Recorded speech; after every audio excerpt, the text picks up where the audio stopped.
Brought to you by Head Start Basketball. I had a third grade teacher who went above and beyond what she needed to do to look out for a student that she had just met. You know, she made the effort to call her mother and to give me the extra help. I remember there are times when she would stay after school and give me the extra help. So the fact that I turned around and became a teacher, many years later, and I taught in the classroom for 12 years is no surprise when I look back and understand that I'm a product of someone who has received much. So that's one thing, to give back. I think it's a responsibility that we all should take seriously. Marshall Cho was hired on May 1st, 2015 as the head boys basketball coach for Lake Oswego High School in the state of Oregon.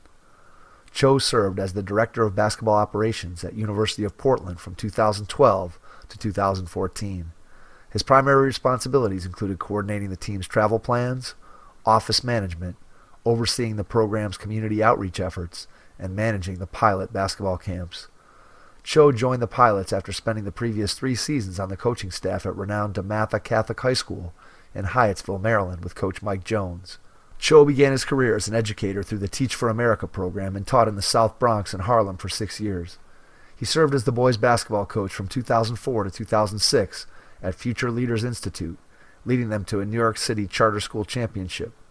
From 2006 to 2009, while living in Mozambique, Cho spent 3 years as a volunteer coach and instructor with the Mozambican National Basketball Federation. Cho worked to assist the under-20 and under-16 national team and for one of the top senior men's club teams in Mozambique. He also trained under-16 basketball coaches using the NBA Nike Africa Coaches Guide for 6 consecutive weekends leading up to the under-16 national championship. In August of 2008, Cho was the varsity boys basketball coach at the American International School of Mozambique, where he started and developed that program. During his time in Africa, Cho served as a coach for the NBA-sponsored Basketball Without Borders of Africa. He also led a variety of volunteer efforts, including rehabilitating basketball courts by partnering with Hoops for Hope and the U.S. Embassy, while conducting basketball clinics with local basketball clubs. Cho has served as a clinician for USA Basketball's youth division and worked as a court coach and support staff member for the junior national team program. He has worked with USA Basketball for the Nike Hoop Summit game since 2012, as well as working the junior national team's U16 and U17 trials. Cho graduated from the University of Oregon with a bachelor's degree in business administration in 2000. He also received a master's degree in secondary mathematics education from Columbia University in 2003. Cho was born in Seoul, South Korea, and grew up in Springfield, Oregon. Make sure you tell your coaching friends about the Hoopheads Pod and leave us a 5-star rating and review on Apple Podcasts or wherever you listen to the show. Help us grow the great game of basketball by sharing your favorite episode with a colleague or fellow coach. Grab your notebook and get ready to be inspired by the story of Coach Marshall Cho from Lake Oswego High School in the state of Oregon. Hello and welcome to the Hoopheads Podcast. It's Mike Klinzing here with my co-host Jason Sunkel. And tonight we are pleased to welcome to the podcast from Lake Oswego High School in Oregon, Marshall Cho. Marshall, welcome to the podcast. Thanks for having me, guys. Yeah, we're excited to have you on the show tonight, get a chance to learn more about some of the unique things that you've had an opportunity to do in the game. I think people out there are going to be very interested to hear some of the stories that you have to tell. And we're going to start by going back to your childhood and talk a little bit about how you got into the game of basketball when you were young. Yeah, I was born and raised in South Korea. I immigrated to Springfield, Oregon in 1986. I was almost 10 years old at the time. Grew up with baseball and soccer as my 2 favorite sports. But I was fortunate enough, the neighborhood that I moved into, there was a basketball court in the public park across the street from where I grew up. So fell in love with the game around 4th grade. It was one of those sports where I could do it by myself. At the time, again, my parents were just making their way as immigrants, and we couldn't afford to play baseball or, the soccer season came, in the fall and the spring. But all the rest of the time that I had, free on my hands, I ended up falling in love with the game, and here I am, many years later, having coached, going into my 15th year as a coach. What was the adjustment like for you moving from South Korea here to the United States, both in terms of just your life in general and then, getting into school and figuring out the language barrier and all those things? Talk a little bit about that experience of coming to a new country. I was really fortunate. I was in a situation where I moved in February in Korea. The school year runs the calendar year from January to January. So I had actually completed third grade by the time I'd come over, and we had a debate whether I should move forward to fourth grade or repeat the second half of third grade. I ended up repeating the second half. I still remember to this day my teacher, Mrs. Kingman. She invited her mother, who was also a retired teacher. So in addition to receiving what back in the day we used to call it ESL, right? Now it's ELL. Right. But English is second language. I had ESL class for an hour and a half a day. In addition, I had this retired teacher who would take me for another hour and a half. So, in terms of language acquisition, it took me about 6 months, and I was up and running. But I do remember that, again, I mentioned before, soccer was my favorite sport, and from my game at that point was more advanced than the kids in the schoolyard. So when they saw that I was one of the better soccer players, they were quick to gravitate towards me, and that was a lesson learned early on, that sports, if you had some gift in it, or if you were proficient in it, you can use that to your social advantage, I suppose.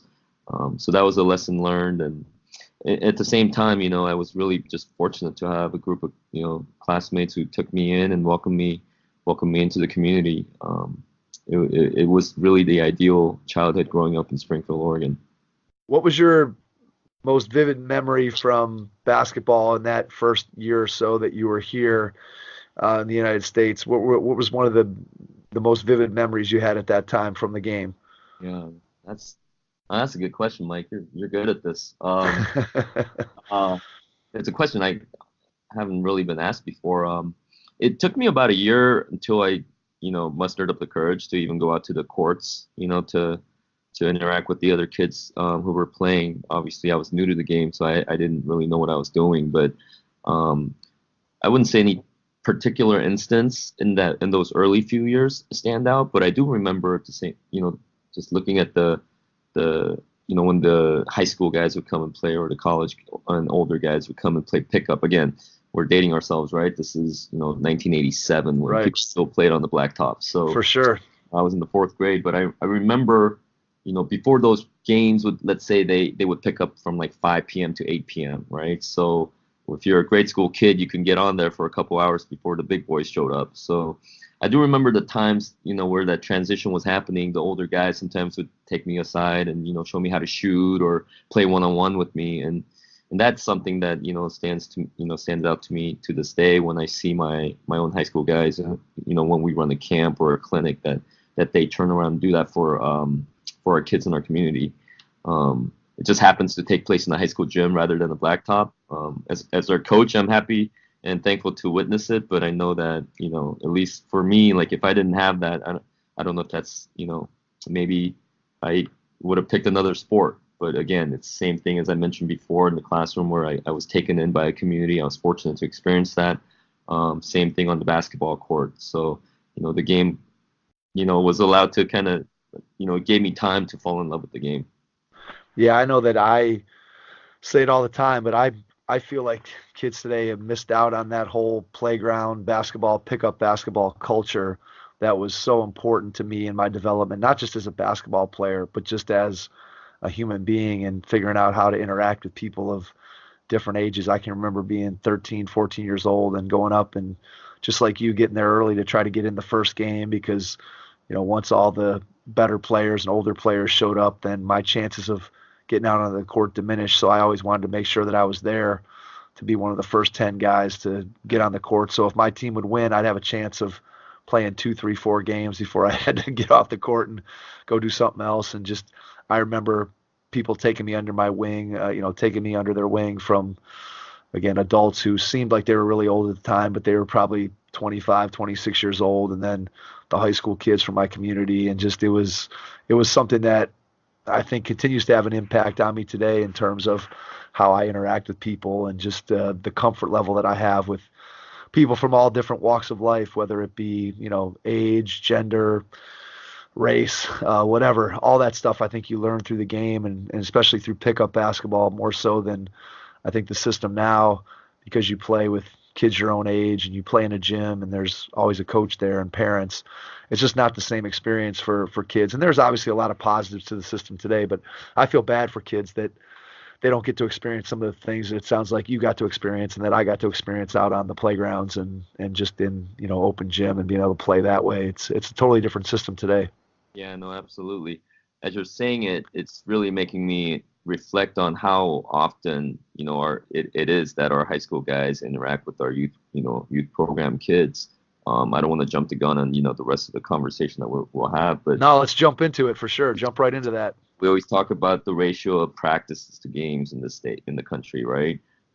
Maybe in Europe and other places where the structure is already set, you have 5 practices to 1 game, or I guess what I'm trying to touch upon is just the ratio to which these interactions happen, right?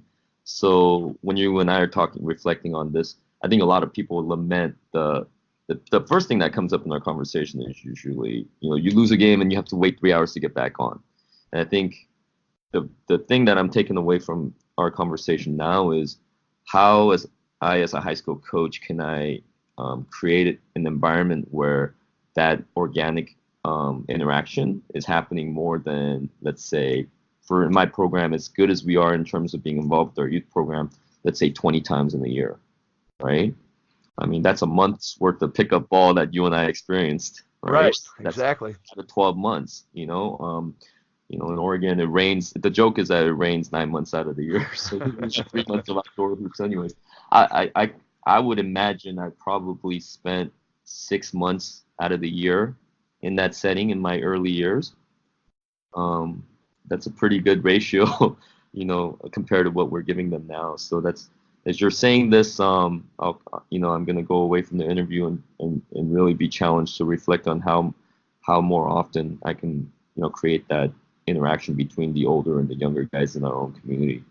Yeah, and it's always, I think it's a challenge because that's one of the things that you think about that as a high school coach. And I always maintain that people out there in the general public, whether that could be parents or whether that might be just people in the community, they don't always understand the amount of time and effort and energy that the high school coach puts in, not just with his or her varsity team, but also with, if you're going to have a successful program, you have to dip down into those younger levels to be able to touch those kids and build those relationships and build their skills and be able to have them feel like they're a part of the greater program. And that's one of the most fun things, Marshall, is be able to talk to all these different guys and just hear how they engage with their youth program. Because a lot of what I do, just kind of the way it's happened, is a lot of the camps and things that I run here in Cleveland end up being for those younger elementary school kids. So I have a decided interest in just how people interact and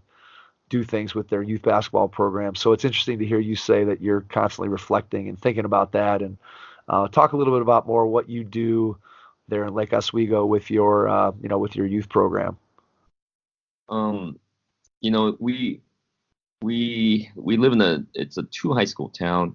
Each high school is about 1,200 students in population. So it's, at the end of the day, a pretty small community. In our youth program, the way it's set up, we have our guys playing in a part of a league that feeds into their high school. So what's nice about it is the Three Rivers League that we have set up. Our 4th graders, that's when they first start to wear Lake Oswego across their chest. Our in-city rival, Lake Ridge, on the other side of the lake, it's the same thing. And then neighboring schools, it's likewise. So in that sense, from 4th grade to 8th grade on, there's, during the season, there's continuity. There's the whole feeder system aspect of it. But what's been cool, at least for our community, is I came from, again, having been a director of basketball operations at University of Portland. So, I had some experience being able to run a camp. That was part of my job requirement. Prior to that, being at DeMatha Catholic for 3 years, our summer camps were we would hold 5 sessions, so I had a lot of practice in running camps. So that's one of the major emphasis. I got this job in May and turned around and ran 2 camps in June, and the hustle was on, definitely. But I got a chance to see our community kids from first grade on. So I just finished my 4th year here in the community at Lake Oswego, and it's funny you mentioned that. I think the timing of this is a challenge for me to continue to build and figure out a way to have more regular contact with our kids. We run camps in the off season. We run clinics, not to your extent, but hopefully we'll get there one day. But I think the next step probably is to when we have our June summer league, extending that down to maybe 7th and 8th graders and having them have more exposure. It's one of the ideas that we thought about for this off season is that we would have a 7th grade inter squad game where our high school guys are refereeing it, running it, and then that evening is let's say that's a 5 o'clock, 6 o'clock, 7th grade and 8th grade scrimmage. Well, after that, at 7th grade, we're or at 7 p.m. when we have our summer league game on a Wednesday night against a neighboring school, all those kids could stay behind and watch. Right. Part of the halftime talk. So yeah. It's really extending now from the top down, giving a more meaningful experience for the middle school kids, and then trying to figure out as much as possible how much exposure we give to the grade school kids. So how do you go about working with not just the players, but how do you go about working with the youth coaches that are part of your program to make sure that they're teaching the things that you want to be teaching the kids, and that those coaches are also building relationships with the kids and then building that relationship with your program? How do you go about interacting with those youth level coaches? Yeah. I don't know how other communities do it, but we have a coaching coordinator, we have a board president, or we have a youth board. I'm pretty fortunate in that our youth board of volunteers, we go about 8 deep. So, they'll serve 2 or 3 year terms and we'll cycle through. So we're in a transition of, having brought in new board members this past year, but our coach coordinator is really great. He makes sure that, any content, I share my practice plan, is open. Our practices are open. In terms of running a system, offense or defense, I'm actually not too strict about that. But I want them to. At this point, I've given our youth coaches a lot of freedom to just kind of, bring their own expertise into it. But moving forward, I do think for the long-term success of the program, there needs to be more continuity. But our practices are open to coaches. Any clinics that we have, we make sure we're providing, free entrance. We cover the fees for any kind of local clinics that are happening for any of the coaches that want to go. We have on game nights, our pregame, locker room talk is open to our coaches at all times, and teams as well. So we've scheduled different teams over the course of this season to come in and listen to our pregame talk and sit behind the bench and try to make, again, if you're a part of our youth program, their access to the high school it's pretty much an open door policy. Yeah, that's awesome. Do you get a lot of coaches then that come up and watch practice? It's really hard. I don't know how other other programs have set it up. I think we compensate pretty well. We have parent coaches in the 4th and 5th grade, but for 6th through 8th grade, we have paid, coaches. But again, a lot of these coaches are, people who hold full-time jobs as well, trying to, fit in a coaching season. So to expect them to come to practice is, it's pretty tough. But we make a conscious effort, at least in the 8th grade, to have our assistant coaches go out and observe practice. We make a conscious effort to have our, over the years, we've had our varsity players go and show up to a practice. I think the challenge now is, like anything we do, it's the consistent execution of making that happen for every team, going all the way down to 8th grade. But last year I was really fortunate to have an assistant coach who also coached our top 8th grade team. And I think that's really the model that I want to take a look at, where I can find additional compensation for that coach to come and be a part of our high school staff, on the 2 other nights he's not holding practice. And that's worked out really well for us. One of our assistant coaches, Rob Smaller, I was listening to Gannon Baker's podcast, just recently prepping for this. Rob has had a close relationship with Gannon. And so, somebody of that caliber who's a really good coach, coached our top team, but then was also a player development coach at the high school 2 years ago. And so that 8th grade team, when they came up, I got a chance to see that they were the most prepared freshman group that I've, had in 4 years. They go 23-1 this year in their freshman season. So it's no accident that when you have that kind of, close relationship, continuity, it gave me a glimpse into what I need to be doing in the next, phase of building this program. So what does the player development coach role look like for your program? What does that guy do on a day-to-day basis? What does that look like? For those people who maybe didn't listen to Gannon's interview or aren't on Instagram, following the numerous different, player development coaches who are posting content on social media or, other forms of media. What we were able to do was with this particular coach, make sure that, again, this is a term that I borrowed from one of our alums, Dan Brady, who is now on the coaching staff with the Oklahoma City Thunder. But he came and watched our off-season workouts, and he asked me, "Have you ever heard of vitamin time?" And so I said, "What's that?" And it's something that's that happens in the league where usually it's after practice. A player development coach will go and take a player, and that player is one dictating the type of things that they want to work on during the season to stay sharp. So Coach Smaller, after a full 2-hour practice would oftentimes take 2 or 3 players, just even during the season. I think it's really important to keep developing, especially the younger players who aren't getting a lot of playing time. So we were able to make sure that they stayed sharp and ready for the moment when, we had an injury or, an illness or whatever, that they were ready to go.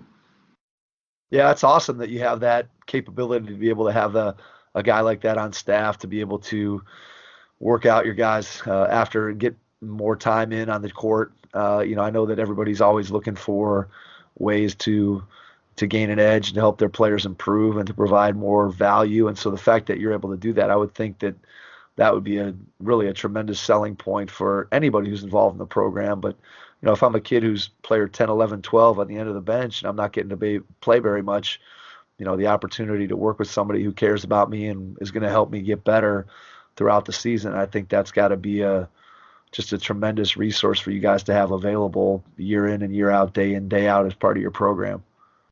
Yeah, I mean, it's funny. We just kind of skipped around real quick here, growing up, on free and reduced lunch in Springfield, Oregon, all the way to, Lake Oswego High School. We have one of the highest, per capita income in the state. A lot of our kids are able to, have extra resources to, get training help.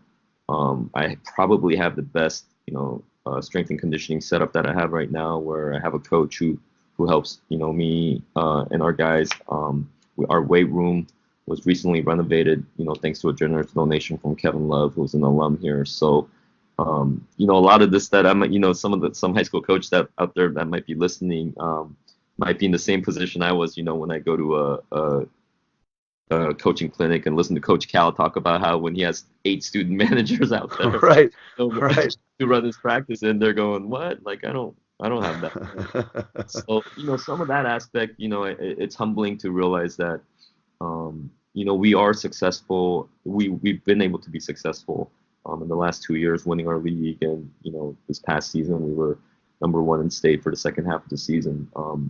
It's really, that's a whole nother conversation to say, okay, I'm coaching at a school like this with all these resources. Well, I also came from, 3 years in Africa where I didn't have any resources. And I had to be creative in how to run a practice for 40 kids with 2 basketballs.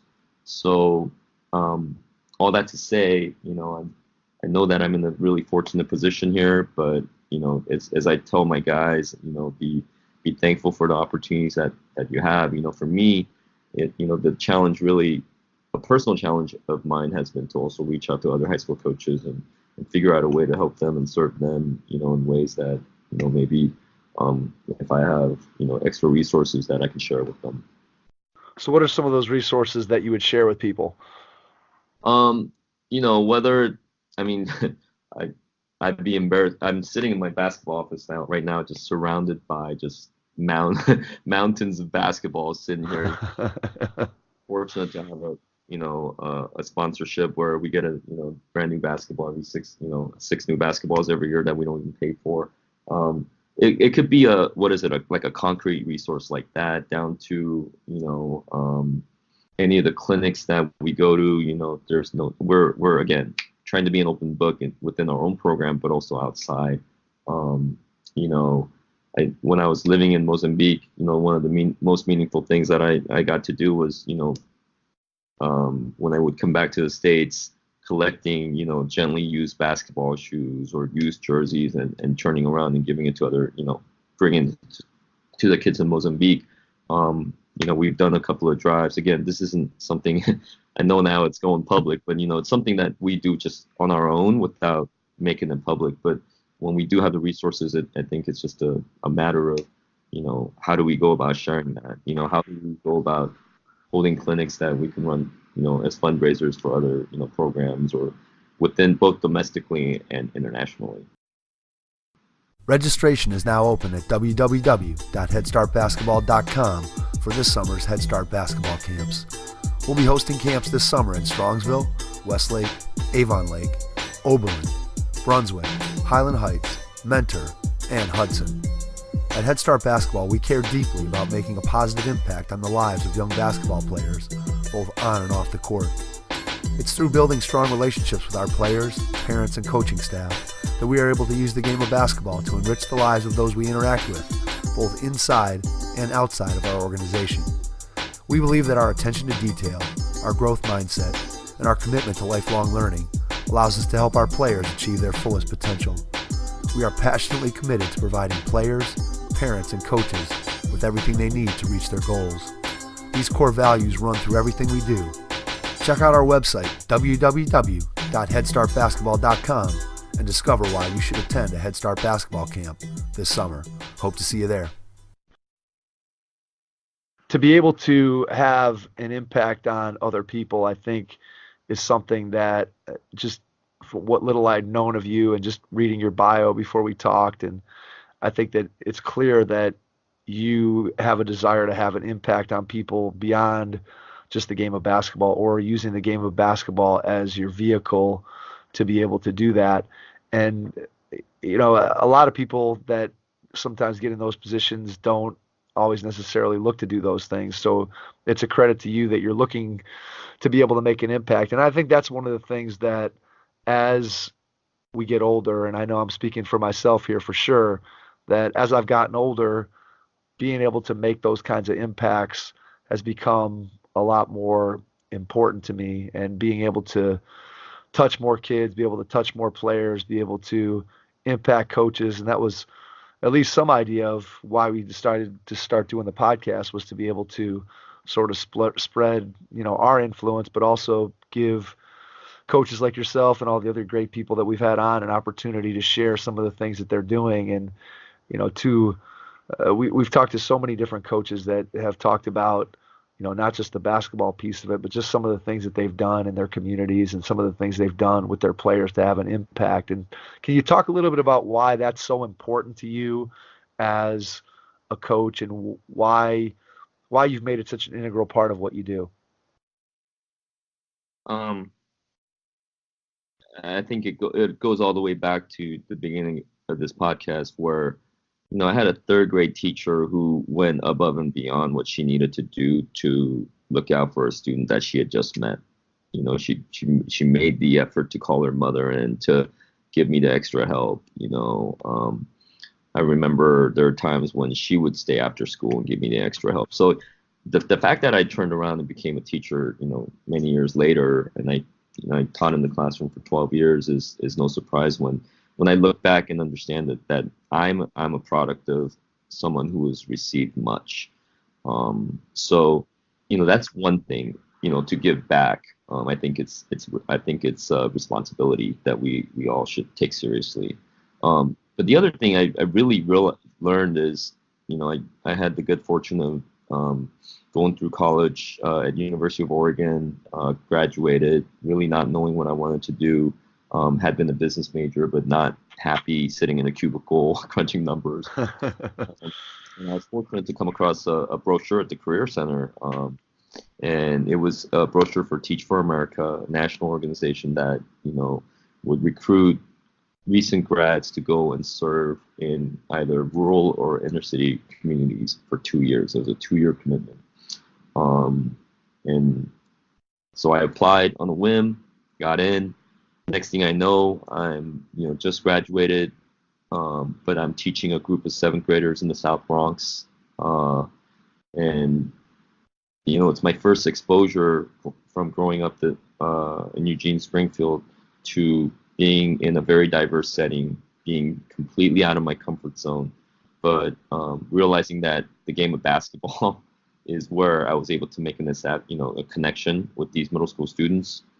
And that was the first time I really got to use it as a tool to recognize that there's power in, in using sport to give back. So how did you do that in your classroom? How did you bring basketball into the classroom, or did you do it on an after-school basis, or how did that work? Right. So, my long-winded answer, as I was getting to, is really, it's one thing to have a responsibility to give back. I think it's also when you start to exercise that muscle of giving or serving, it becomes really a self-serving deal. I think that's why people like you and I go into coaching, because at the end of the day, it's the joy that we receive back from giving is, I think to some extent it could be an addictive thing. But the school that I was teaching at the time was a failing school in the New York City public school system. So even after my first year, I was alerted by my administration that the central office in New York City was going to phase out my school, so that the next year, my second year as a 7th grade teacher, I would move up with my 8th grade, move up with that class to be their 8th grade teacher, but we wouldn't receive a 6th grade classroom. So at that point, we didn't really have a basketball team, but what I would do is I would use it as a carrot. We would have, open gyms on a Saturday morning, so they would have to come for tutoring for an hour. I would do a little fundraiser with my, friends who were working in finance and law and medicine in Manhattan. Bring some donuts, bring some food, right? Basically, sugar and fats, really. There you go. That's my favorite economics professor, Ed Whitelaw, would say that when he would hold students study sections. Sugar and fat, he would bring donuts and and soda. So I, con them in with that, and then get some extra tutoring in, and then after that it was basketball. So that was the hook. The 3 years I taught in the South Bronx was good, but at the end of those 3 years, I realized that I didn't want to just leave an inner city school situation where I'd only seen a failing school. So I was fortunate to find a charter school that was just 4 blocks up from where I lived in Central Harlem. And I ended up teaching at a K-8 school there for 3 years, where the principal and her husband was the admin who had started this foundation, raised like $1 million to pour into the school, a K-8 school in Central Harlem, Future Leaders Institute. And so I got a chance to, teach there. That was actually when I first got my first official team, my 5th and 6th year as a teacher, where I got to teach a middle school team that was pretty good. That's fun. Was it a big adjustment going from Oregon to New York City? I thought it would be big, but again, as I said before, I've seen other Teach for America, core members really struggle in the classroom. A lot of it at that point is, as you know, is classroom management, right? For sure. I had been a high school basketball player, a decent high school basketball player, so my skill set was such that I could still call out the best middle schooler on the schoolyard. And again, this is going back to my story with Meadow Park, where I learned to play on the blacktop. My second day at the school, I just wander out to recess and see all the kids playing pickup ball in the schoolyard. And I was strategic. I picked out the best player that I saw at the spot, and I challenged him to one-on-one. He was, I'm 5'8", 140 pounds, soaking wet. This kid was an 8th grader, 6'1", really athletic, long, like a miniature Kevin Durant. And it was a close game, but I pulled it out. And next thing as the bell's ringing, the kids are, screaming, running up the hallway saying, "Mr. Cho got game." That's awesome. Yeah, so that helped. That went a long ways. But yeah, so in that sense, the sports piece, again, like I told you before, I learned from, being out and, being a pretty decent soccer player, and all of a sudden realizing that was a way in. It was the same thing with basketball many years later. And in some sense, being the only Korean American in my particular community in Springfield that I grew up in, my brother and I were the only Koreans at our elementary school. When I would take the subway into Harlem or up to the South Bronx, and I was one of the very few Asian Americans in that setting, there was something that was familiar about it. Like, I had done this before, so in that sense, the transition is much smoother than I would have ever imagined. Yeah, you were comfortable because you were comfortable being uncomfortable, as they say. Being in a situation where you had experienced that before, of being the only Korean American in a particular setting. So I think one of the things that strikes me here about this is that you looked for, you kind of were in your element at the University of Oregon to go into business, and then now you're, going into teaching. And when you got to that point, did you realize as you were starting out that part of your career that that not only did you love basketball, but did you find yourself attracted to just the interaction with the kids as being a big piece of what drove you to become a teacher for Teach for America? Or was it just what was it that made you want to make that decision other than running away from the cubicle? Yeah, right. I've been advising one of my best players in our program. He's graduating, and he's making some big decisions on what level of basketball to play at. And I find myself telling this young man that there's something special about being surrounded by other people who are pursuing a common goal, who are as committed as you are, as passionate about a particular goal. So, the working with younger kids part had always been, I'm the oldest of three, so I'm used to bossing around people who are younger. Right, yeah, there you go. I work in South Korea, where it's a very patriarchal, society where you respect the name, you respect the Mr., right? Like the teacher. So that part came naturally to me. I think the reason I was able to stay in teaching so long was that, especially with this Teach for America organization, being a business major, as much as you do in terms of group work and case studies where you're coming in as a group, you're still at the end of the day kind of looking out for yourself, I think, trying to get that next promotion and, trying to get that next title.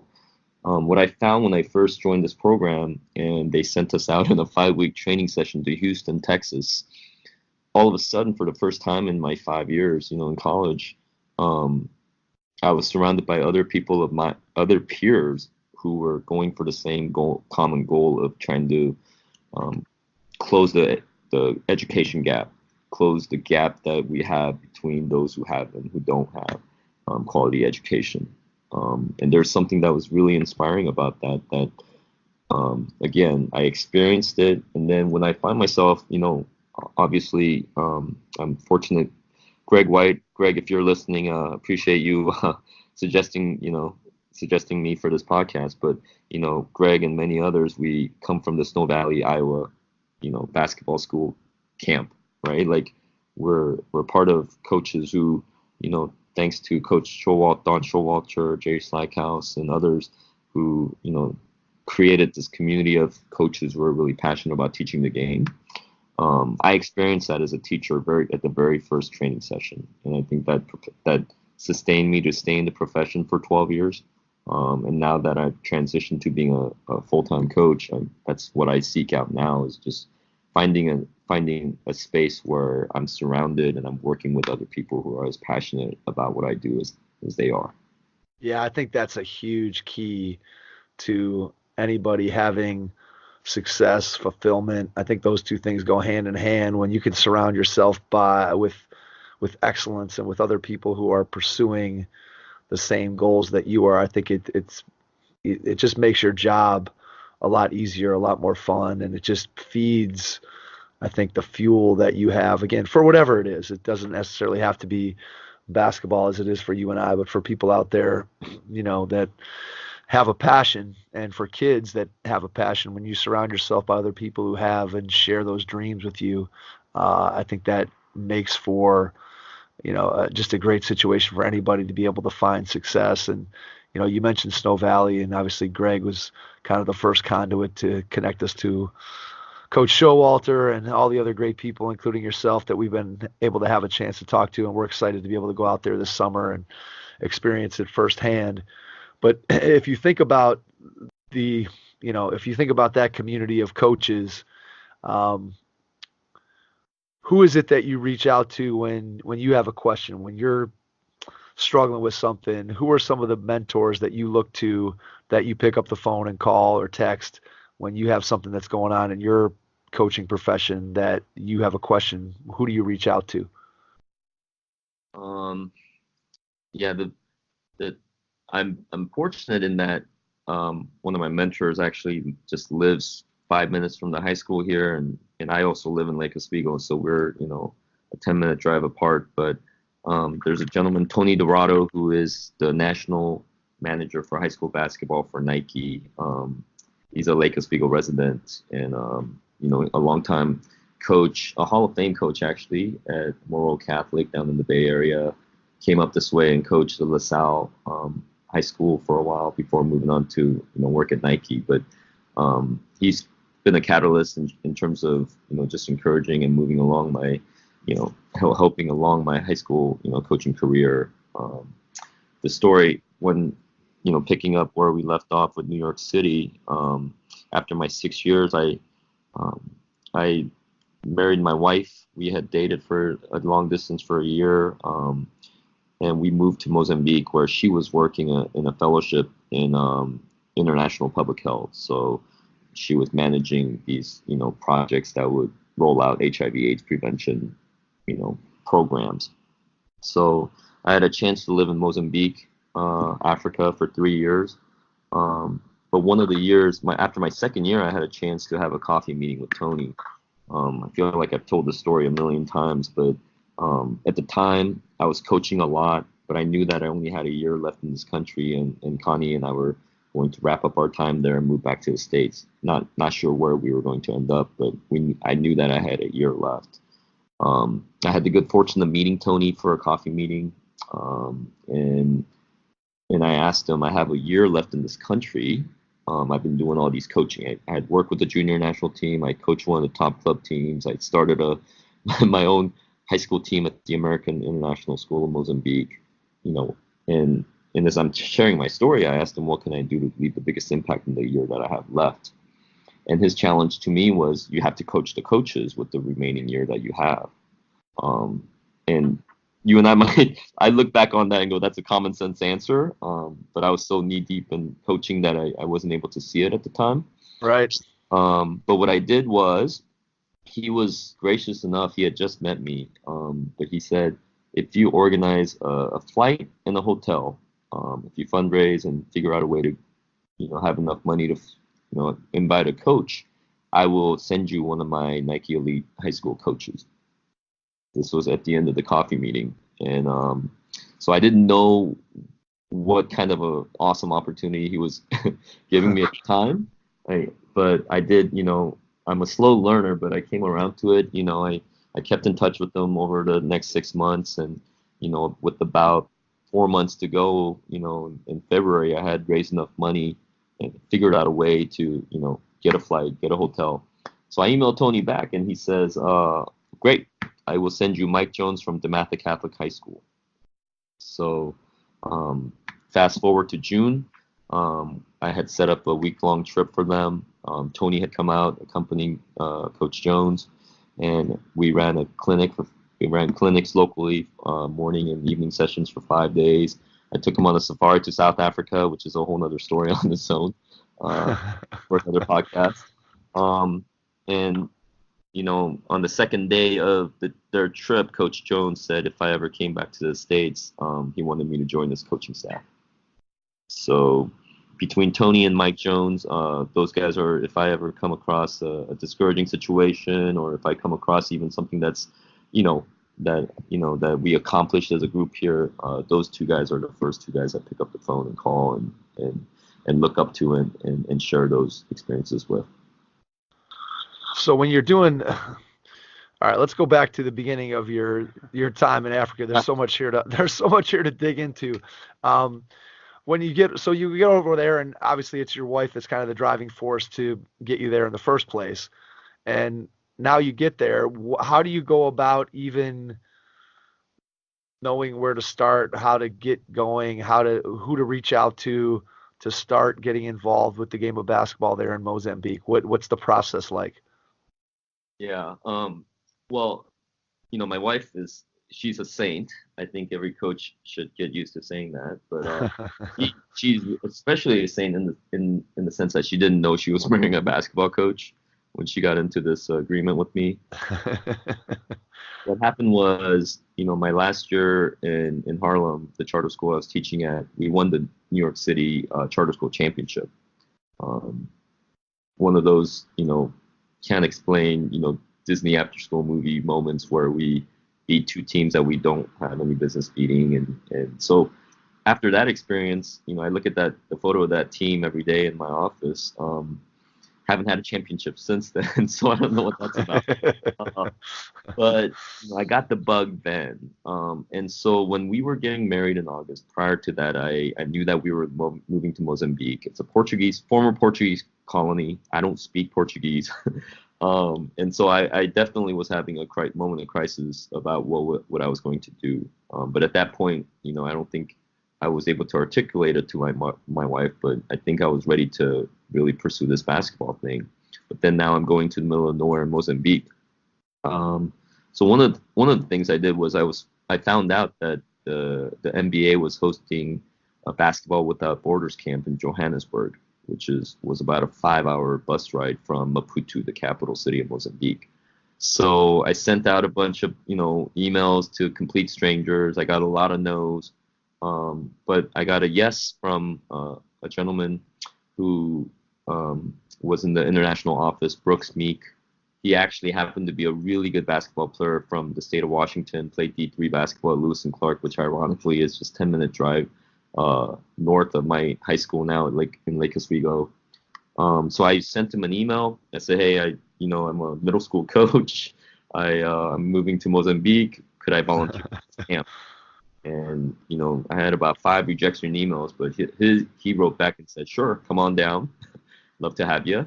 You could be a volunteer junior, coach with the team. We'll set you up. So literally, I get married in August. We move to Mozambique, and we land in Mozambique. And like a week later, I say goodbye to my wife. We'd just been married, and I get on a bus from Maputo to Johannesburg, one of the most dangerous cities in the world. Looking for this American school there where the NBA was hosting a camp. So Johannesburg has its rough spots. This is coming from a guy who lived in Harlem and taught in the South Bronx, but the American school was actually in a nicer neighborhood. So I got a chance to volunteer. I walk in and they assigned me to a rebounding and shot block station to assist Dikembe Mutombo and Manute Bol. So nice. Yeah, so that was my first experience, into being around NBA players. The camp was a catalyst for connecting me to at the time there was a coach from Spain who was assigned to be the women's national team coach in Mozambique. He happened to be at the camp. He said, hey, I'm going to Mozambique too. Let's connect. And next thing I know, I meet up with him back in Maputo, and he's plugging me into the local scene there. So I was off and running. That's very cool. All right, so give me your impression of Manute Bol. I'm going to tell you my Manute Bol story after you tell me what your impressions were of Manute when you got a chance to interact with him a little bit. Yeah, it's really moving if you know his story a little bit. Obviously, how much he's given back to Sudan and all the tragedy that he had gone through. When I met him, he had just had been in that really rough car accident. So he was standing for very few moments at a time, where then you get the full, 7'7" effect of minute bowl. But most of the times he was sitting down in a chair while we were running the stations, and occasionally he would speak up or pull a kid over and give a word of wisdom. But I just remember him being just such a gentle soul, and a lot of the kids they knew who he was and they revered him just as they did with the Dikembe. Yeah, Manute always struck me as being somebody who was just happy to be there, maybe is the wrong way to say it, but just a very pleasant individual. So here's my Manute Bowl story. Yep. My father was a professor at Cleveland State, and one day he came home from work and he said to me, he said, "Mike, you got to come down to the gym tomorrow." He goes, "You're not going to believe this." And I said, "What?" He's like, "I'm not going to tell you." He goes, "You're not going to believe it." And I go, "Okay." And at the time, I don't know, I was probably, 12, 13, something like that. And so I go down with my dad the next day. This was in the summertime, and my dad would teach a summer class. And so I went down to Cleveland State with my dad, and the way that their gym was, there was like a balcony overhang that was kind of around the side of the court. And I'm standing on this balcony with my dad, and he's like, just wait. He goes, these guys are going to be playing at, players are going to be playing at lunchtime. He's like, just wait. So we're standing there for, 5-10 minutes, waiting. And then all of a sudden, you're right down by your feet. There's Manute's head comes walking out from under this balcony. Right. And this was literally like right after they had, they had plucked him out of the Sudan, whoever, Kevin Mackey at the time, whatever the connection was, however he got to Cleveland, he had been here for very, very little time. And I could still picture him with his leg. It would be, his calf would go up, and be nice and skinny. And then it'd get to his knee, and then his knee was like this ball. And then his thigh was just as skinny as his calf. Yep. And it was just, his body was just, it didn't even look human. It was unbelievable how skinny he was and how tall he was. And then I would see him, because he was at Cleveland State for probably, 7-8 months. And I used to go down there and try to sneak myself into games and stuff, and when I could, but he would always just walk around. He couldn't speak English, it was kind of strange that he was enrolled in school and couldn't really speak any English, but he could say ball. So He would just walk around and he'd look at people and put his hands up and he'd just say ball, ball, ball all the time. And but he always was, like I said, he just struck me as someone who was just very pleasant and just very nice, and didn't have a mean-spirited bone in his body. Just always seemed like he was just a very happy person in my experience. And so interesting, again, it's such a small world, the basketball world, that here you are in Mozambique, and obviously he's from the continent of Africa, but still, just the fact that, again, multiple people who just the people that you get to interact with through basketball is incredible. And as much as, you have this vivid memory of him, just imagine what he meant to those kids in Africa. For sure. What he represented. He was at the time, one of the very few Africans to have made it to the league. And now we have so many, professionals who are making a living because of players like Manute, Dikembe, Akeem Olajuwon, and others who've come before him. So what's the interest level of basketball in Mozambique in your experience? Where's the game at least in the areas where you work? Because obviously you can't speak for the entire continent of Africa, but just in terms of what you saw while you were there, and I'm assuming that you still have contacts and people that you talk to and that you interact with, what's the state of basketball in Africa as far as you are aware of at this point? Well, for Mozambique, it's surprisingly, after soccer, I'd even venture to say it's the second most popular sport in the country. Again, I mentioned earlier, it was a socialist country for the longest time. It's still fascinating, when you would drive down the street, some of the street signs are named after, socialist communist leaders. So, you would tell a player, hey, let me come pick you up. And he says, yeah, where do you live? I ask him, where do you live? And he says, well, I live in the corner of Vladimir Lenin and Kim Il-sung, We're still, leader and the leader of North Korea. So, that's kind of there's some irony there for me as a South Korean, and then South Korean American picking up an African player, at the corner of where that particular intersection happens to be. Right. But given that, the Soviets back in the day took, a lot of interest in Mozambique and Angola, which is on the other side of the continent, the two Portuguese, former colonies. And so there was a lot of, they would send a lot of basketball and other gymnastics and other swimming and other, athletics instructors.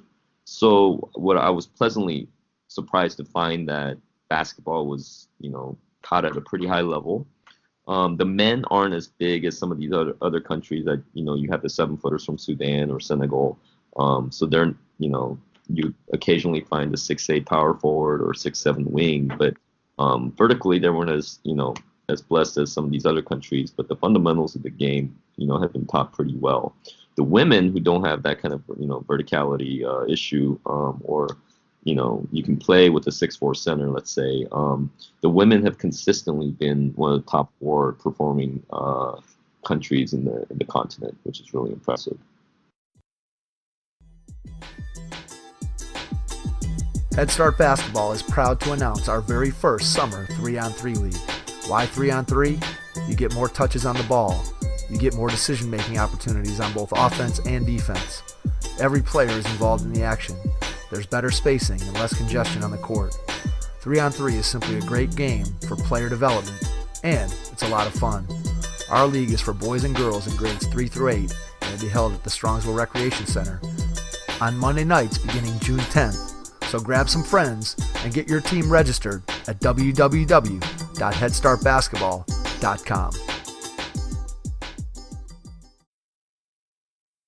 If you look at the continent of Africa and you just think about the type of athlete that succeeds at the highest level of basketball, it seems like it's such an untapped area of the country, or of the world, that people, as better coaching gets in there, as the standard of living rises in Africa, that we're going to continue to see more and more, just like we've seen the influx of foreign players primarily from Europe. But I think we're going to continue to see that happening more and more from Africa as we go forward, simply because, again, the type of athlete that's going to come out of Africa, once you put some skill level behind it and you get the type of coaching that we have elsewhere in the developed world, I think eventually we're going to see more and more African players making it over here to the United States and getting an opportunity to play.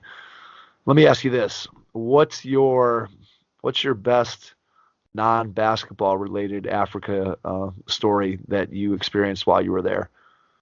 Non-basketball, is there such an experience? Well,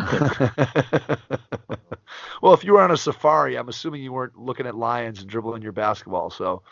No, definitely not. Wow, that's I can't, on the spot pinpoint any particular one. Again, just the relationships are the ones that stand out to me the most.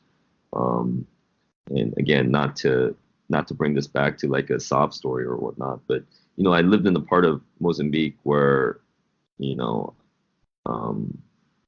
people, it's the stereotype of what you may see, right? Like if you have, you turn on the TV late and there's some commercial asking for money because there's a starving child or whatnot. What I experienced wasn't to that depth, although there's pockets of, Mozambique that had experienced it, whether through a flood, so now, the famine that came after or whatnot. But, and again, this is sort of related in that, people saw me as, first they just assume that I'm Chinese, but then after that they get to know me. They realize that I'm an American living, and accompanying my wife to this place. But I remember one particular young man came to my door one day, and again, if you're an expat living in that country, I'm a pretty independent person, but to provide for the local economy, you're supposed to hire a security guard, you're supposed to hire a housemaid, and of that nature. So. This young man just came to my door. My security guard comes to me, hey, such and such, Jojo wants to see you. And he came up to me and said, his mother, who was a teacher, hadn't been paid for the last 2 months. He doesn't have any money. He hadn't had eaten for the last 3 days. So it's not something extreme where, somebody's starving to death, but, with the infrastructure that's not as, set up as we have here in the first world, a young man could go for 3, 4 days and not eat. So I just remember that being a very vivid moment. It was a wake up call because I was, again, doing my basketball thing and thinking that, it's pretty nice life, and then the rare occasions when the reality of the fact that the people in that country live on less than $1 a day, right?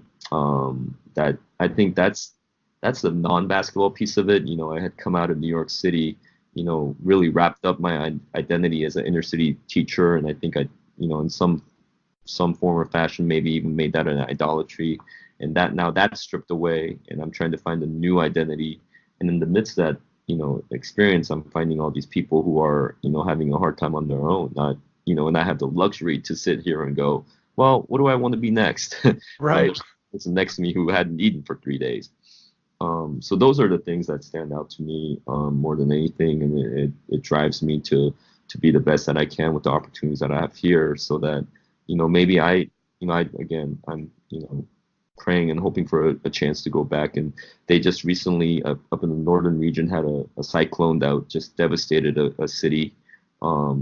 People are dying of cholera. There's threats of malaria coming, and so there is extreme dangers of when their infrastructure is just can be so easily wiped out. But I think about my players here. I think about them as future doctors, future CEOs, future university presidents, future teachers. That would I would hope that that I'm able to share the story with them as well, to challenge them that they should do something with the opportunities that they're given. So do you think that realization of just, I don't know if how lucky you are is the right way to say it, but do you think that that's one of the biggest things that you brought back with you from Africa that's had an impact on your coaching? Yeah, I just, you're catching me in a funny spot of the year season, right? I had just finished my season now. Right. Of April and May. Now we're, as most high school coaches do, now we're about to pour ourselves into the month of June. But reflecting on just all the success that we had on the court, I've been finding myself telling a lot of people, you can't measure my success. Like this year, we finished 24-5 with the best record in the state. My first year, we were 11-14. But I don't want somebody measuring my success based on those two records. I would hope that I've done just as good of a job, mentoring the 6 seniors that graduated here to think about things globally, think about, social justice, as I've done with the 3 seniors that graduated my first year. So yeah, it impacts me. I think as I share my story and I'm more open to sharing about it, hopefully, I think the next step really is it's one thing for you and I to talk about it or somebody out there listening to this, but I think it's another thing, at least in my own community, to figure out a way to maybe take my guys out there with me so that they could see what I've seen, they can experience what I've experienced, and hopefully have their lives to change the way that mine has for the better. So how do you try to get those experiences through to the players on your team? So, I mean, forget about for the time being how you design your X's and O's, and we'll get to that in a little bit, but how do you go about instilling some of those life lessons that you've learned, that you've taken from your diverse experiences, and try to teach those things to your kids through the game of basketball? Do you have something specific that you do, or is it more just a case of you're having conversations, you're talking throughout the season with them, both as a group and individually? How do you go about sharing what you've learned, what you've experienced with those kids to have an impact on them and their lives, and not just today, but moving forward throughout their lives? What's amazing now with technology, I mean, you and I are doing this interview on Skype. The only other time I used Skype was when I was living in Mozambique and I needed FaceTime hadn't been around at the time. But it's amazing, I've been able to have FaceTime conversations with my former players from DeMatha, or former students from Harlem, with my student or with my players. I haven't really done that with my former players from Africa, which is strange that I haven't done that yet. Now that you and I are here sitting talking. All right, we're reintroducing you to Skype. There you go. Yeah, I appreciate that. The first thing I'll do in June is have a Skype conference call with my former players from Mozambique. But beyond that, I think, in some ways, I have a lot of influence over my players because I'm their head coach, but also in other ways, I'm just their head coach, right? So if I continue to beat them down their heads with, my stories of being in Mozambique and other places, I think they'll get bored. So what I've really tried hard to do this year is invite just different guest speakers of all walks of life. A lot of them will be involved with sports, obviously, but one particular guest I had this year, Jesse Mart. He's a local West Lynn high school graduate, but he happened to have gone to University of Oregon at the same time I had a car accident, became wheelchair bound. I had a chance to meet him while speaking at the USAB Youth Academy in LA a few years back and get to talking and find out that we're from the same area. I've had him come and speak to my guys a couple times in the last 4 years and share about his work teaching wheelchair basketball, overseas. So just people who are using the game to serve others, going from the States, getting out overseas and sharing, their love of the game.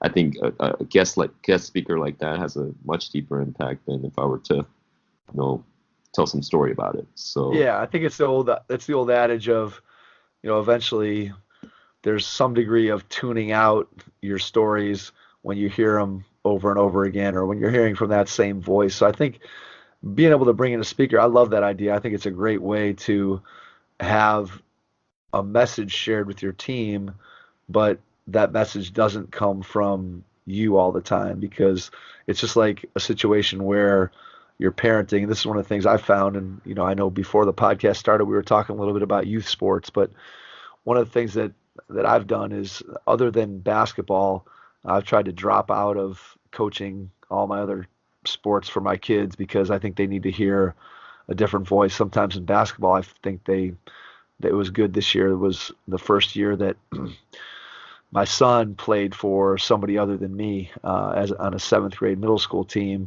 and I think it was really good for him to hear someone else's voice, because we know as parents that our kids hear us nonstop over and over and over again about everything, and then when it comes to sports, which are supposed to be fun, and then sometimes, oh God, I got to listen to dad again, in this environment. And so I think with coaches and players, you sometimes run into that same thing where when you're hearing that coach's voice so often, that I think by bringing in somebody from the outside who could be conveying the exact same message that you might have wanted to convey to them, but just is doing it in a different voice from a different perspective, I'm sure that has a big impact on your kids. I have no question about that. How many speakers do you bring in over the course of a season typically? It's not anything that's planned out. Obviously, it also has to do with the availability of the people that I'd like to bring in. But right, if I look back, we had 59 practices, 29 games. We probably had about 15 guest speakers. Wow. And so they'll come and, it really varies. Maybe they'll come and talk for 5 minutes. It could be a local high school coach who's retired, who's won, 5 state championships.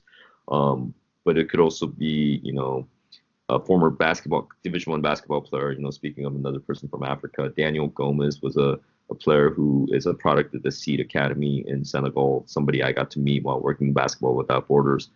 Ironically, he ends up, graduating as a player from Oregon State. So for somebody like that to come in and share, a story of how he and I first met in Africa, and we ended up still holding this friendship all these years later in Portland, Oregon, that could be a 5-minute talk, but it's something that's powerful. I think it's an image that's powerful for our student athletes to remember. So, but then we've had, Lamar Hurd, who is a local, again, former basketball player who calls all our Blazer games. And he comes and talks about what being a professional, day in and day out looks like. So just trying to bring a wide range of people who are using the game and furthering their own lives through it. So you mentioned Kevin Love obviously doing the whole donation for the strength training and things. Does he ever is he connected to the community still? Does he still come back and talk at high school? Does he come to things? I know it's kind of hard probably because of the season and stuff, but do you ever see him around town or and at functions for basketball or not? Not really. Yeah, it's hard just during the season, because our calendars might not match up and his travel schedule. And obviously being, in Cleveland, they only come once a year. But he comes, we haven't had him speak yet, but, he'll come and, check out the weight room and check up on, one of, his close friends that he went to school from here. So, our guys really look up to him. He means so much to this community in terms of the pride that we have. And every time I walk into the gym, I see the the Naismith Player of the Year award trophies and the championship, trophy and the banner that, hangs in our gym. So, he's not far from our minds and just again, it's been 2007. So it's been 12 years since he's graduated from high school here, but the journey that he's been on, the way he's been able to reshape his body and stay, professional and stay in the league as long as he has is really remarkable. And, we couldn't be prouder of him. If you're a basketball coach in the greater Cleveland area and you have a passion for teaching the game and might be interested in joining the Head Start Basketball Camp coaching staff this summer, please reach out to us via email at headstartbasketball@usa.net. All right, so when you first got the job there, what was your plan for building the type of program that you wanted to put together? What was the vision that you had when you first took the job there? We're fortunate here. One of the main draws for me was from a distance watching how our football program has been run here. Steve Corey is our head football coach, and he's been coaching for 25, 26, beyond those years. And, they just actually won their second state championship this past season. But, Coach Corey has done an amazing job of just fostering a sense of community, fostering a sense of identity that this is a group that will go out and represent the community. So I had heard of his, tall tales many years, even before coming here. So there was already a roadmap. It wasn't necessarily, in basketball, but of somebody who had taken a program and cultivated, an alumni base, a tradition, and, and a history. So having seen, what kind of influence that, positive influence that he's had in the city, I thought, that's something that was definitely possible to replicate with the basketball program. So what did you have to do in order to accomplish that? What were one or two things, concrete things that you went ahead and said, okay, if we're going to have this kind of impact on the community, we need to be doing X, Y, and Z. Maybe there's one or two things on the court, one or two things off the court. How did you approach being a program or creating a program of impact?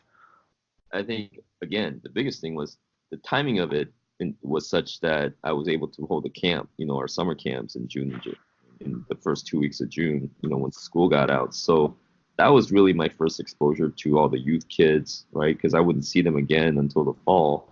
But making sure that we had a really welcoming, situation there where, inviting those kids back out to our summer league games and trying to get to know as many, parents as possible through that avenue. But really, I think right now, just finished our fourth year.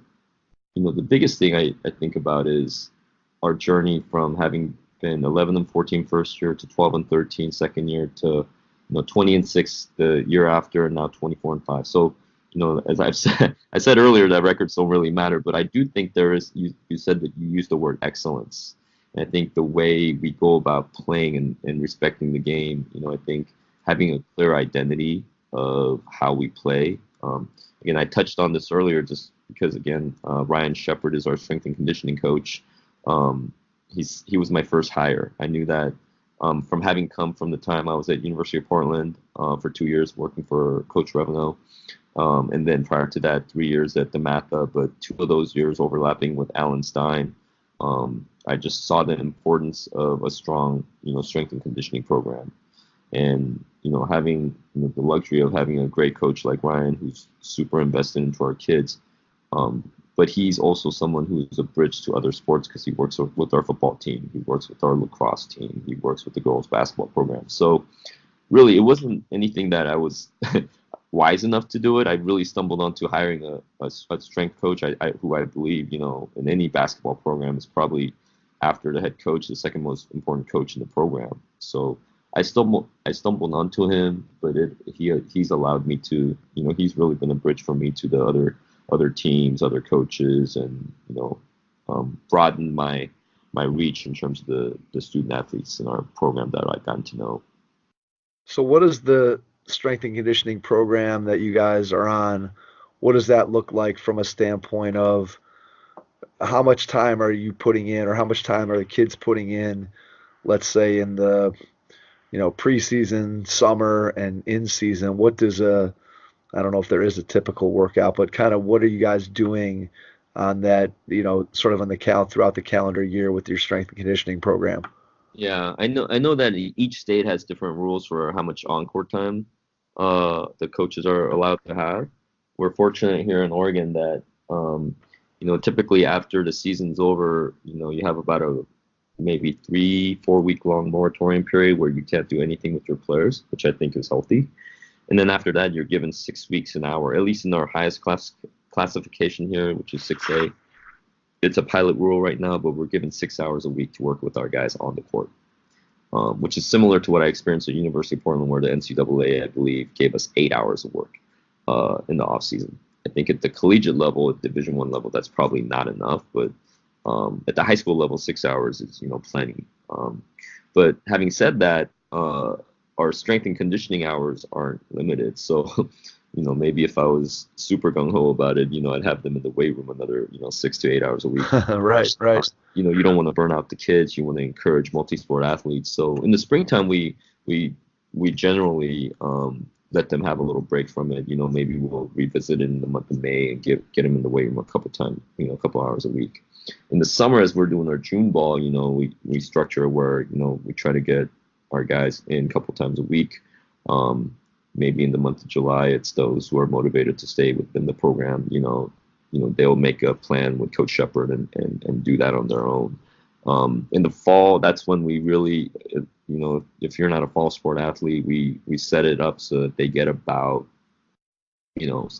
close to 6 hours. I would say, 4.5 to 5 hours of strength and conditioning work. So that, we'll phase it, set up a 10-week program before the start of tryouts so that they get at least, 30 sessions in. So it's been a separator for us. It's been a difference maker. I've heard many times over the last 2 seasons that, boy, your guys play so physical. Boy, you guys, you don't seem to get tired. And I think that's a credit to our, strength coach. I think that's something that is underrated by people who don't always understand the game, is how much value there is in being in the best possible physical condition. I know that's one of the things that whenever I'm coaching a team, and again, it could be from the youth level on up to back when I was a high school assistant coach, and it was one of the things that I believed in as a player, and it's one of the things that I believe in as a coach, that by getting yourself into the best possible condition that you can, it's such an advantage to be able to run longer than somebody else, to be able to just push beyond your limit a little bit more than the person next to you. And that has nothing to do with your basketball skill, and yet it can still be a separator. And I know that my playing career ended, 25 years ago at least, if not longer, from a, truly competitive standpoint. But I still look back on that and know that my physical gifts of speed and quickness and leaping ability were not very good. But what I did have was I was always in great condition, and I could just run longer. My top speed might not have been as fast as somebody else's, but their top speed might have ended after 7 minutes, and my top speed could last for the entire game, and that gave me an advantage. So I think the fact that you're tapping into that through the strength and conditioning program that you have, other coaches and other people who know the game recognize that when they see a team that's in great condition and will fight till the end and keep working and outworking their opponent. I think that's something that if you know basketball, it's a lot of times easy to recognize that out on the floor. Yeah, and it takes time. I think it's really a commitment to it. I think, really we started to see the effects of it last year because I think if you and I just count back the hours that we just, I went through this exercise of counting up with you. It's not that much, but and coaches out there might be shaking their heads, but if you add it up from their freshman year on to their junior senior year, you can see where maybe they're not, for what you said, like maybe they're not even seeing that difference in their freshman sophomore year, but you're setting the foundation, to be able to work harder and longer and continuing to do that. So I think that's where I would encourage coaches out there, if you've done it a couple times, for a couple seasons and said, well, I don't know if this makes a difference. Well, what I'm considering now is our next phase of the growing this program and trying to, continue to push to be the best that we're supposed to be is giving our 8th and 7th graders and incorporating a program now where they can be exposed to our weight room, once or twice a week in the off season. Again, having learned from Alan Stein at DeMatha, he, before coming to DeMatha, he was a Montrose Christian where he trained Kevin Durant. And we always talk about how people think, strength means the pre-draft workout where Kevin Durant couldn't bench a certain amount of weight and people were Right. Well, that's not basketball strength. So, you can be, I think about this a lot. If I were to go back to Mozambique or any other, place where there's no resources, there shouldn't be an excuse because you don't have a weight room. A lot of the stuff that I've seen Alan do, or even our strength and conditioning coach at University of Portland, down to our current strength and conditioning coach now, a lot of it is band work. A lot of it is foam rolling, taking care of your body. A lot of it is, using your own body weight. Well, for middle school kids, you don't want to rush them into the weight room, but you want to make sure, just like a good shooting technique, you want to give them good fundamentals in terms of how you squat, how you lunge, how you jump, how you land. So, I think the sooner you can get your kids exposed to that, I think, the better your program will be. Yeah, I agree. And that's one of the things I'm going to circle back to the beginning of our conversation again. And I've sort of maintained this position that, there's obviously been an explosion in not just basketball trainers, but also people doing speed and agility training for kids.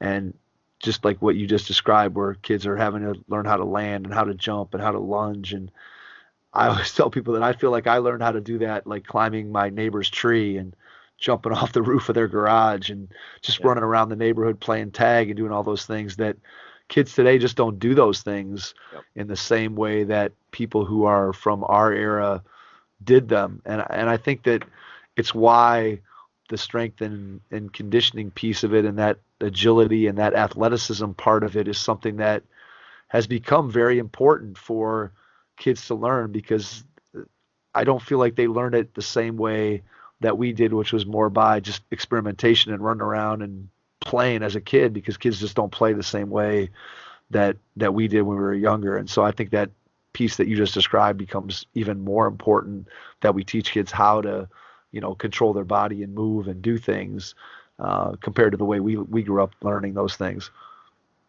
Yeah, and to even take that further, let's say, maybe our time, that's not coming back, let's say, right? So what do you think about it? Well, for me, I encourage guys to play other sports. I just think it's really important in the school of 1,200 kids that they expose them, for the good of the program even, but for their own good, they should be playing other sports. One of my most memorable times in Mozambique was my first year living in the city was called Shai. It was 3 hours north of the capital city. I'm living in this, foreign country for the first time. I can't speak the language. And so I was driving myself mad and then, driving my wife mad in the process. And, she encouraged me to figure out a way to get out.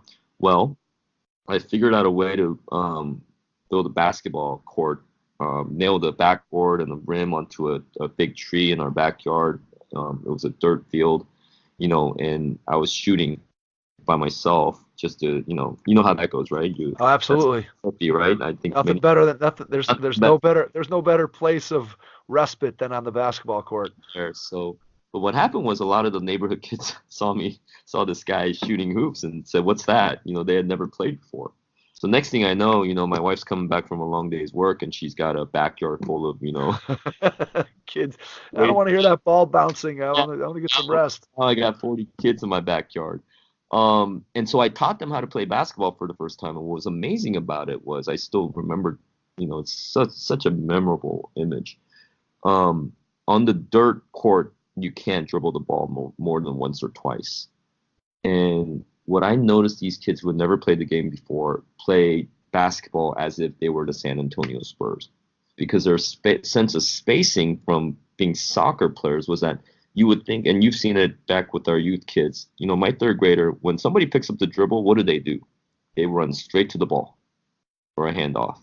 Well, the first thing I saw with these kids in Mozambique was as soon as a teammate picked up the ball, they cut into open space, just like a good soccer player would. And so it's a lesson learned thousands of miles away from here. But as a current basketball coach, if a kid comes to me and even if they're a youth kid, they come up to me and tell me they want to quit soccer because they want to focus on basketball, I tell that story.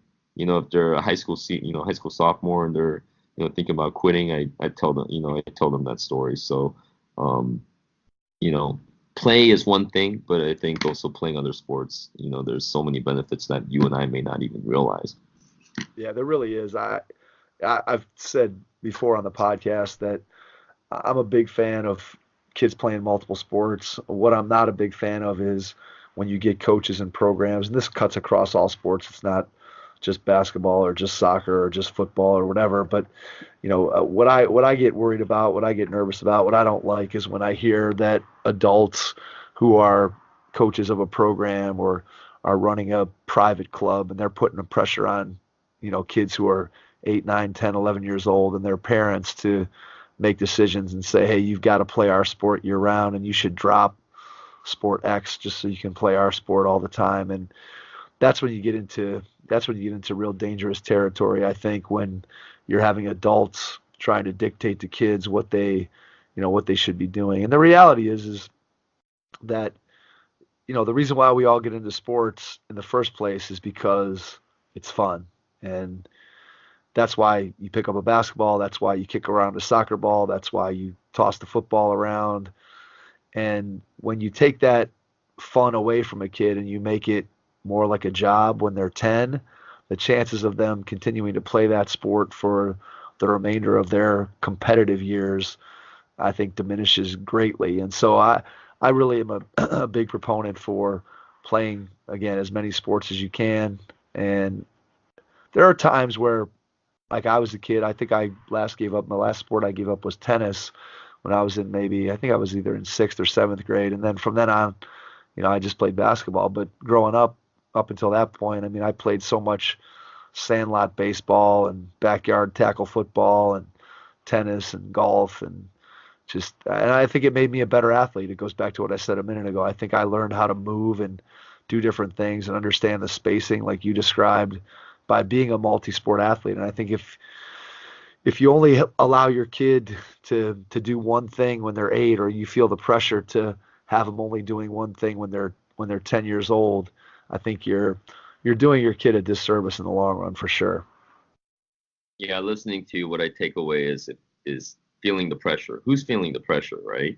Is it the parent or is it the kid? So it's the parent for sure. Let's face it. I just had a conversation with the guy who my youngest daughter's in 3rd grade, and I had a conversation with him about his daughter. They play basketball and they play soccer together on the same team. And he was talking to me last night about how when his daughter this is 2 years ago, when his daughter was in 1st grade, that he was encouraged to have her play club soccer. And club soccer was year round, and it was $1,800 a year. And, at that time she was 6 going on 7 years old. And he's like, I would never in a million years would I ever do that again. And you start thinking about that. And what 6 or 7-year-old, I don't care what the activity is, what 6 or 7-year-old wants to do anything year round, 2 hours a day, 3 times a week. I don't know any of those kids. I mean, maybe there's one child prodigy somewhere in every activity that might be good for, but for 99.999% of kids, that's just a bad idea, and it costs you a lot of money too as a parent. Absolutely. I want to ask you about your opinion from a youth basketball standpoint about the value of 3-on-3 versus 5-on-5, and kind of get your feel for one of the things that I've been trying to sort of advocate for is playing more 3-on-3 at younger ages, simply because of what you described a minute ago with the spacing and less congestion on the court, and being able to learn how to move and get into open areas and work on your game. And I think the game of 3-on-3, if we could get more kids across the country playing 3-on-3 basketball when they're in elementary school, as opposed to playing 5-on-5 where they're spending a lot of time running up and down between the 2 3-point lines and not really having the ball in their hands, I think the skill development will be so much better from a perspective of getting kids to play more 3-on-3. Any thoughts on that? It's ironic that you bring that up, because I just spent this past Sunday, we hosted a 3-on-3 tournament. Chris Dudley, who was a former NBA player, but also a Lake Oswego resident, he runs a foundation for his type 1 diabetes. He's one who deals with type 1 diabetes, but they had a really inspiring whole Sunday's worth of 3-on-3 tournament for their foundation as a fundraiser. And in the meantime, so I have 3 seniors who don't play AAU, so they were, I encouraged them to play in it, and they had a blast, playing 4 games. And in the meantime, I think just across the city, there were 5-on-5 games going on everywhere throughout the city in the club scene. Right. And it just sitting back and seeing the amount of, I always come back to, even for playing time in our youth program, or people who look at playing time even in my high school program, I always encourage parents to look at the reps that they're getting in the 59 practices that we had. That they may not see that. It's just like what I said earlier about not seeing the work, the return on the work if you're working in the weight room your freshman, sophomore year, but you're building that foundation where you get to harvest that hard work your junior and senior year. I think it comes back to repetitions. So repetitions of the pick and roll repetitions the guys got, the screen away repetitions the guys got, the flare screen reads that the guys got, playing 3-on-3.